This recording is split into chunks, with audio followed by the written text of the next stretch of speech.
Hello friends, आप सभी का मेरे यूट्यूब चैनल छवि ट्यूशन क्लासेस पे एक बार फिर से स्वागत है।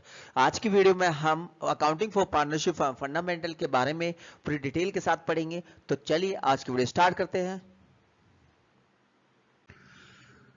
सबसे पहले हम पार्टनरशिप की डेफिनेशन और मीनिंग जान लेते हैं। पार्टनरशिप के मीनिंग और डेफिनेशन के बारे में जान लेते हैं। तो मीनिंग है, partnership is an association between two or more person who agree to do business and share its profit and loss. यानी कि साझेदारी दो या दो से अधिक व्यक्तियों के बीच एक जुड़ाव है, जिसके लिए जो व्यवसाय करने और उसके जो व्यवसाय से होने वाले लाभ हानि को बांटने के लिए आपस में सहमत होते हैं। Partnership is a business relation. क्या होता है? पार्टनरशिप एक बिजनेस रिलेशन होता है among to or more person, यानी दो या दो से अधिक व्यक्तियों द्वारा to share profit and losses of the business. जो क्या करते हैं? बिजनेस के प्रॉफिट एंड लॉसेस को बांटते हैं। कैरिड ऑन बाय ऑल, यानी कि सबके द्वारा चला जाता है, और any of them acting for all, यानी कि उनके थ्रू, यानी कि उन सब के लिए कोई एक चलाता हो। इसकी डेफिनेशन जो यहाँ पे है, partnership is defined by Indian partnership act 1932 section 4। Partnership act 1932 के सेक्शन 4 के द्वारा इसकी जो डेफिनेशन बताई गई है वो ये है, partnership is the relation between person. ये क्या होता है? पर्सन के बीच में क्या होता है? रिलेशन होता है, संबंध होता है। Who have agree to share the profit of a business, जो क्या अगर एग्री होते हैं बिजनेस के प्रॉफिट को बांटने के लिए। जो क्या करे? उस सबके द्वारा चलाया जाए या उस सबके द्वारा किसी एक पर्सन के द्वारा वो बिजनेस चलाया जाता है। Initial feature of characteristic of the partnership, यानी कि पार्टनरशिप की विशेषता है, क्या क्या चीज जरूरी है और उसकी विशेषता क्या है पार्टनरशिप की, वो जान लेते हैं हम पे। सबसे पहले to or more person. Partnership में सबसे पहले क्या होना चाहिए? To or more person. सबसे पहली विशेषता यही है, पार्टनरशिप अगर अगर किसी के साथ पार्टनरशिप करनी है तो दो या दो से अधिक पर्सन जरूर है, क्योंकि अकेला बंदा पार्टनरशिप नहीं कर सकता है। इसलिए पार्टनरशिप के लिए दो या दो से अधिक लोगों की जरूरत होती है। To form a partnership there must be at least two partner, कम से कम दो पार्टनर की जरूरत होती है। वो आर कंपेटेंट टू कॉन्ट्रैक्ट, जो क्या करते हैं? कॉन्ट्रैक्ट में आते हैं। एंड वो आर नॉट माइनर, माइनर नहीं होना चाहिए, कोई 18 साल से कम का यहाँ पे पार्टनर नहीं होना चाहिए। पर्सन ऑफ अनसाउंड माइंड, यानी कि दिव्यांग बच्चे होते हैं जिसके दिमागी हालत ठीक नहीं होती, वो भी यहाँ पे पार्टनर नहीं माना जाएगा। The maximum number of the partner in the firm can not exceed 50। Wide rule 10 of the company rule 2014। Company rule 2014 आया, जिसके थ्रू पार्टनर्स की जो मैक्सिमम संख्या है वो 50 से ज्यादा नहीं होनी है चाहिए। इसके बाद एक तो सबसे पहला हमें पता है दो या दो से अधिक पर्सन चाहिए पार्टनरशिप करने के लिए। सेकंड होता है दोनों के बीच में एग्रीमेंट होना ज्यादा जरूरी है। क्या है? दोनों के बीच में एग्रीमेंट होना बहुत जरूरी है। एग्रीमेंट क्या होता है? लीगल डॉक्यूमेंट होता है sign by all the partner, यानी कि सारे के पार्टनर के थ्रू एक क्या होता है? सारे पार्टनर के साइन के थ्रू एक डॉक्यूमेंट, ये लीगल डॉक्यूमेंट तैयार किए जाते हैं, जैसे क्या बोलते हैं? एग्रीमेंट बोलते हैं। ये written agreement containing the term and condition of the partnership and because of which the partnership comes into existence is known as partnership deed. जिसमें क्या रिटन एग्रीमेंट में सारी की सारी टर्म एंड कंडीशन लिखे होते हैं, जिसको हम किस नाम से जानते हैं? जो एग्रीमेंट किया उसके किस नाम से जानते हैं? हम पार्टनरशिप डीड के नाम से जानते हैं। पार्टनरशिप डीड के बारे में मैं आगे बताऊंगा, उसमें क्या क्या चीज हमें चाहिए, क्या क्या चीज होती है उसमें वो। एक तीसरा है लॉफुल बिजनेस। अगर किसी दो या दो से अधिक व्यक्तियों ने मिलकर कुछ पार्टनरशिप की है तो पार्टनरशिप करने के लिए उनके पास एक लॉफुल बिजनेस होना चाहिए। क्या होना चाहिए? सबसे पहले एक लॉफुल बिजनेस होना चाहिए। A partnership is form to do a lawful business which include trade. Trade माने व्यापार, द वोकेशन एंड प्रोफेशन, कुछ भी हो सकता है, यानी कि पेशा भी हो सकता है। Any type of charitable institute running as a non for profit organisation will not be consider as a business. जो नॉन फॉर प्रॉफिट ऑर्गेनाइजेशन वो बिजनेस के थ्रू नाम पे नहीं लिया जा सकता है। तीसरा प्रॉफिट शेयरिंग रेशो। हाँ, पहला क्या था? टू और दो या दो से अधिक लोग चाहिए, एग्रीमेंट होना चाहिए उनके दोनों के बीच में, एक बिजनेस होना चाहिए, कोई व्यापार होना चाहिए दोनों के बीच में, जिसके लिए वो करने के लिए सहमत हुए। तो चौथे पे आता है कि प्रॉफिट शेयरिंग होना चाहिए। ऐसा ना हो किसी एक पार्टनर को पैसे मिल रहे दूसरे को पैसे नहीं मिल रहे। तो इसलिए पार्टनरशिप एग्रीमेंट में बताया जाता है कि स्पेसिफाई करता है how the profit and losses of the firm will be share bye the partner. जो पार्टनरशिप एग्रीमेंट जो हमने ऊपर बात की वहां पर लिखा होता है कि जो पार्टनरशिप में प्रॉफिट एंड लॉस जो भी होगा वो कैसे, किस तरीके से, किस रेशियो में पार्टनरशिप में बांटा जाएगा। फिफ्थ है business can be carried on by all or any of the partner acting for all since the partner are the agent as well as the principal. जो क्या होता है? जो पार्टनर्स होते हैं वो एजेंट भी होते हैं बिजनेस के और प्रिंसिपल भी हो सकते हैं। Such business of the partnership firm can be carried on by all, मतलब कि कुछ ऐसे बिजनेस होते हैं जो कि सारे के सारे जो भी जितने भी पार्टनर्स में 3-4 सबके द्वारा चलाए जाते हैं, या फिर उनके थ्रू कोई एक पार्टनर के थ्रू वो बिजनेस चलाया जाता है। राइट ऑफ पार्टनर्स, पार्टनर्स के क्या राइट्स है, पार्टनर्स के क्या क्या अधिकार है। मैनेजमेंट में पार्टिसिपेट करने का अधिकार है, हाँ, पार्टनर्स का जो अधिकार है मैनेजमेंट में पार्टिसिपेट करने का अधिकार है पूरा। To be consulted about the affair of the business, business में क्या चल रहा है उसके बारे में बताने का भी बिल्कुल अधिकार है कि हम ये बिजनेस में कर सकते, कोई नई चीज करनी हो तो inspect the book of account and have a copy, जो उसकी अकाउंट्स बुक है यानी कि बैलेंस शीट देखने का भी इसको अधिकार होता है पार्टनर को, उसकी कॉपी रखने का भी अपने पास अधिकार होता है। To share profit and losses with the other in the agree ratio, जो प्रॉफिट एंड लॉसेस होता है उसको दूसरों के साथ बांटे, जो एग्री रेशो उस रेशो में बांटने का भी अधिकार पार्टनर्स के पास होता है। फिफ्थ है to receive interest on the loan advance by him to the firm and agreed rate of the interest, यानी कि जो भी अगर उसने अपने पार्टनर अपने उसको बिजनेस को लोन दिया है तो उस पे उसे इंटरेस्ट ऑन लोन लेने का पूरा अधिकार है, जो इन्होंने रेट डिसाइड किया उसके हिसाब से। अगर रेट डिसाइड नहीं है, interest is paid eight 6% per annum, अगर रेट डिसाइड नहीं है जो तो इंटरेस्ट किस परसेंट पे दिया जाएगा, 6% पे ये इंटरेस्ट पे किया जाएगा। ये कंपनी जो इंडियन पार्टनरशिप एक्ट है 1930 तो उसके थ्रू बताया गया, अगर ये इंटरेस्ट ऑन लोन की जो रेशियो है वो दी हुई नहीं है, यानी कि पार्टनरशिप डीड में दिखाई नहीं गई है कि कितना इंटरेस्ट, अगर कोई पार्टनर लोन देता है तो कितना परसेंट उसको इंटरेस्ट मिलेगा, तो उसको 6% इंटरेस्ट दिया जाता है। To act according to the best judgment in case of emergency can be indemnified for the expense incurred by him. ये to act according to the best judgment in the case of emergency, आपातकालीन में अपने अपने अनुसार best judgement के through कोई भी decision ले सकता है। Not to allow the admission of a new partner, अगर कोई पार्टनर चाहे तो नए पार्टनर को एडमिशन से उसको यानी कि उसको एडमिशन से रोक सकता है। एडमिशन का मतलब कि कोई पार्टनर को भर्ती से रोक सकता है, किसी पार्टनर को ऐड नहीं होने देगा।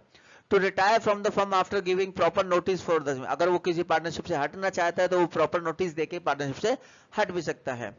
To get indemnified against the expense incurred by him on the business or incurred by him on behalf of the person, यानी कि वो जो भी एक्सपेंस किया उसकी क्षतिपूर्ति करेगा, उसके थ्रू किया गया या उसके थ्रू मतलब बिजनेस के थ्रू, और इनकर्ड बाय हिम और बिहाफ ऑफ द, अगर उसने फर्म के बिहाफ पे कहीं एक्सपेंस किए हैं तो उसकी क्षतिपूर्ति भी कर सकता है, करवा सकता है बिजनेस से।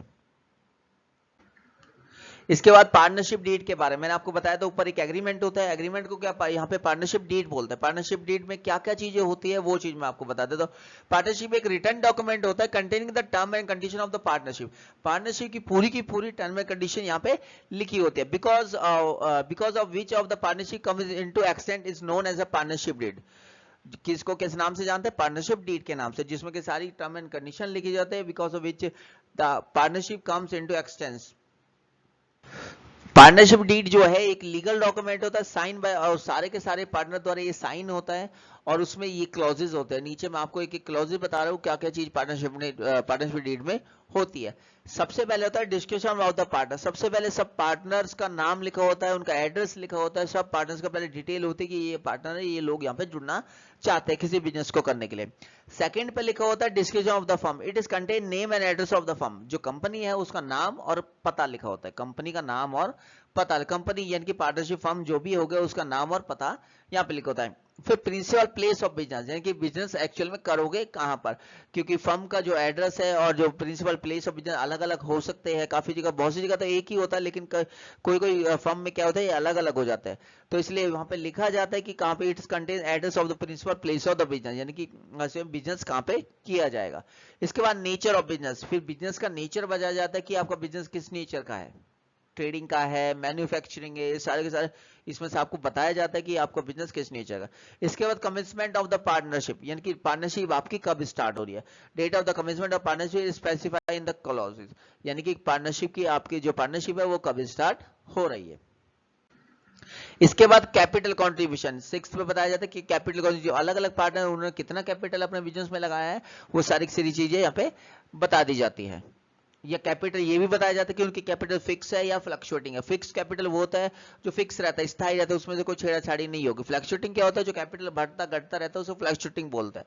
फिर इंटरेस्ट ऑन कैपिटल के बारे में बताया जाता है यहाँ पे, it specify the interest on capital if such interest is allowed to be paid. ये बताया जाता है कि इंटरेस्ट ऑन कैपिटल कितना दिया जाएगा, कि कैपिटल जो पार्टनर से पैसा लगा रखा है बिजनेस में, उस पर कितना इंटरेस्ट दिया जाएगा। इसके बाद इंटरेस्ट ऑन ड्राइंग, ड्राइंग वो होता है जो पार्टनर से अपने पर्सनली उसके लिए बिजनेस से जो पैसा निकालता है या कुछ कुछ चीजें निकाल लेता है, उसको क्या बोलते हैं, ड्राइंग बोलता है। तो उस पर भी इंटरेस्ट है, उसको देना पड़ेगा। इसमें पार्टनरशिप डीड में लिखा होता है कि कितना % इंटरेस्ट दिया जाएगा। इसके बाद प्रॉफिट शेयरिंग रेशियो लिखी हो जाए, ये सबसे इंपॉर्टेंट होता है कि शेयर जो प्रॉफिट एंड लॉसेस होगा वो किस रेशियो में बांटा जाएगा, तो इसमें पार्टनरशिप डीड में ये भी लिखा होता है। इसके बाद इंटरेस्ट ऑन लोन के बारे में लिखा होता है। अगर इंटरेस्ट ऑन लोन के बारे में मैंने आपको ऊपर भी बताया था कि इंटरेस्ट ऑन लोन के बारे में पार्टनरशिप डीड में लिखा हुआ है परसेंटेज, तो ठीक है। अगर नहीं लिखा होगा तो हम जब भी उसको 6% इंटरेस्ट ऑन लोन दे देंगे। Remuneration to the partner, it is specify the amount of salary. ये क्या होता है, इसमें एक अमाउंट होता है, सैलरी का अमाउंट होता है या कमीशन को होता है, ये कुछ और चीज होती है जो कि पार्टनर्स को पैसा दिया जाता है, किस रूप में पैसा दिया जाए, ये भी यहाँ पे लिखा होता है। Valuation of goodwill, valuation of goodwill, it specify the method, मतलब कि ये बता दे किस मेथड से गुडविल की जो वैल्यू है वो निकाली जाएगी जब कभी पार्टनरशिप को रिकंस्टिट्यूट किया जाएगा। क्या अगर पार्टनरशिप को दोबारा से किया जाएगा रिकंस्टिट्यूट, तो जो गुडविल की वैल्यू वो किस तरीके से कैलकुलेट की जाएगी। उसके बाद वैल्यूएशन ऑफ एसेट्स, इसके बाद क्या है, वैल्यूएशन एसेट्स की जो है उसकी वैल्यूएशन की जाती है। It specify the manner in which assets of the firm shall be valued in the event of reconstruction of the part. अगर पार्टनरशिप को रिकंस्ट्रक्शन किया जाएगा, यानी कोई एडमिशन होगा, रिटायर होगा, तो उस टाइम पे एसेट्स की वैल्यूएशन किस तरीके से की जाएगी। Settlement of account, settlement of account, it is specify the manner in the which account of the partner shall be settled in case of partnership retirement or death। अगर किसी partner की retirement हो जाता है या फिर उसकी डेथ हो जाती है, तो उसका सेटलमेंट कैसे किया जाएगा वो भी पार्टनरशिप डीड के अंदर लिखा जाएगा। अकाउंटिंग पीरियड कौन सा होगा वो भी पार्टनरशिप डीड के अंदर ये लिखा जाता है कि अकाउंटिंग पीरियड कब इसका क्लोज कब होगा, इसका अकाउंटिंग पीरियड क्लोज कब होगा। Right and duty of the partner, partners की राइट्स, उसके अधिकार क्या होते हैं, उसके कर्तव्य क्या होते हैं, वो भी इसमें पार्टनरशिप डीड में लिखा होता है।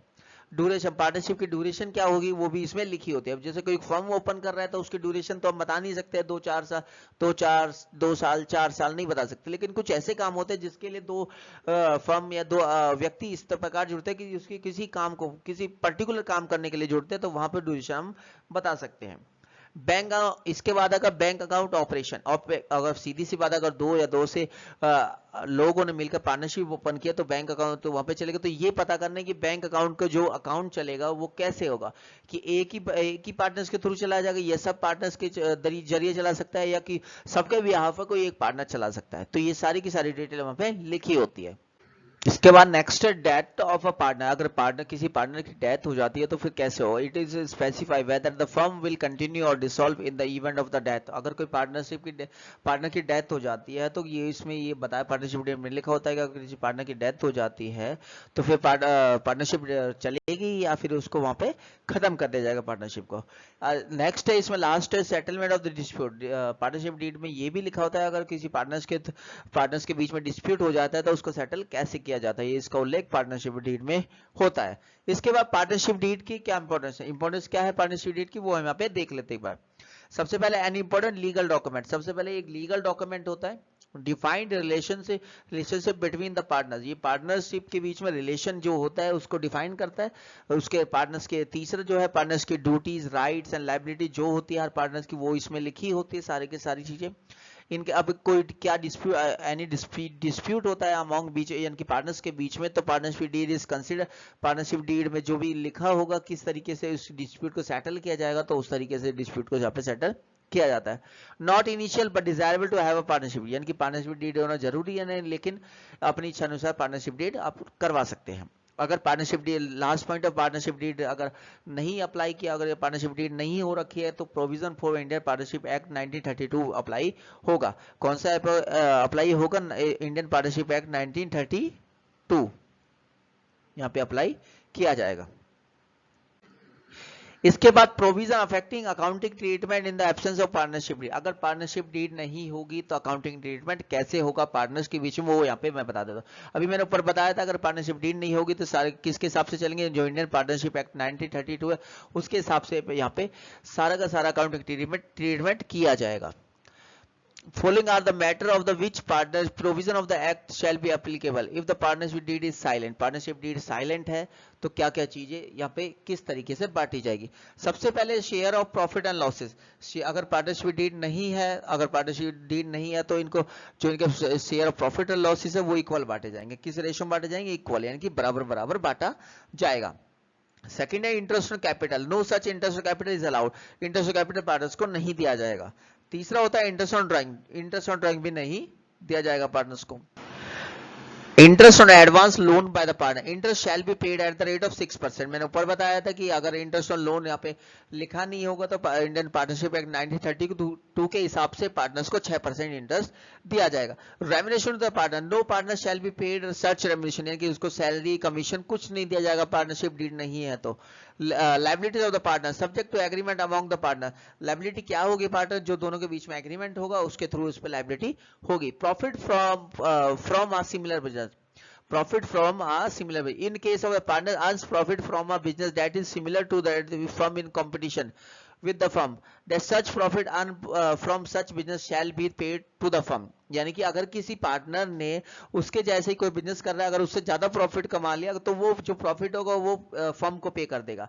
क्या कर देगा, फर्म को पे कर देगा। Profit earn for sale for firm house, अगर फर्म के बिजनेस से अगर उसने अपने खुद प्रॉफिट कमाया है, यानी कि अपने लिए कोई अगर उसने कोई काम करके उसके खुद का पैसा कमाया है बिजनेस से।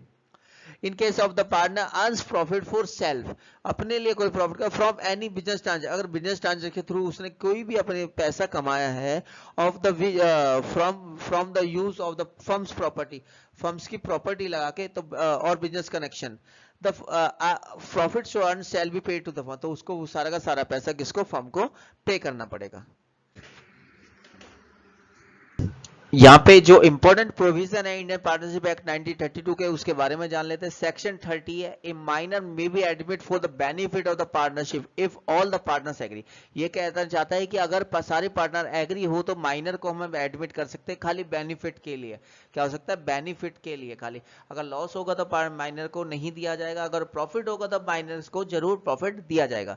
सेक्शन 31 कह रहा है a person may be admit as a partner either with the consent of the all executive partner और in with an express agreement among the partner। ये पार्टनर्स को अगर सारे के सारे पार्टनर्स एग्री हो तो एक हम पर्सन को किसी को भी एडमिट कर सकते हैं। सेक्शन 32 में पार्टनर में retire from the firm either with the consent of the all partner or according with the express agreement among the partner. यानी कि अगर सेक्शन 32 के ये कहते हैं अगर पार्टनर को रिटायर होना है तो सभी पार्टनर की सहमति से रिटायर हो सकता है या फिर जो एग्रीमेंट के हिसाब से होगा उसके हिसाब से वो रिटायर हो सकता है। इसके बाद है सेक्शन 69 है, registration of the firm is optional not compulsory. जो रजिस्ट्रेशन होता है फर्म का वो ऑप्शनल होता है, मैंने बताया था वो कंपलसरी नहीं होता है, ऊपर भी बताया था मैंने। सेक्शन 35 है, इसके बाद unless otherwise agreed by the partner in the firm partnership deed a firm is dissolve on the death of a partner, unless otherwise agreed by the partner in the partnership deed. अगर partnership deed में लिखा होगा कि किसी partner की death हो जाती है तो पार्टनरशिप क्या हो जाती है, खत्म हो जाता है। डिसॉल्व मतलब पार्टनरशिप हमारी जो है उनके बीच में वो खत्म हो जाएगी। ये सेक्शन 35 में। आज की वीडियो में इतना ही। अगर वीडियो पसंद आए तो वीडियो को लाइक करें, चैनल को सब्सक्राइब करना बिल्कुल न भूलें। जय हिंद, जय भारत।